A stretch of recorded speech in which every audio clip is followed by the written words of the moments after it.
বিচারপতি মানিকের যত অন্যায় অপকর্ম। ২০০৩ সালে মানিককে স্যালুট না দেয়ায় তিনি ট্রাফিক পুলিশের বিরুদ্ধে আদালত অবমাননার রুল দেন।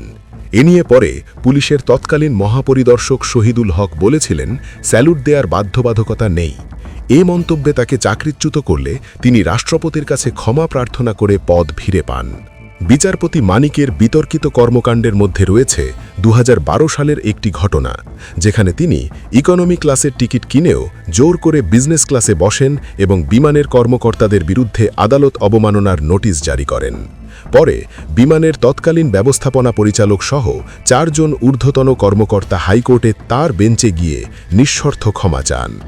বিচারপতি হিসাবে শামসুদ্দিন চৌধুরী মানিকের সবচেয়ে বিতর্কিতগুলোর মধ্যে অন্যতম ছিল কর্নেল তাহের হত্যা মামলার রায়।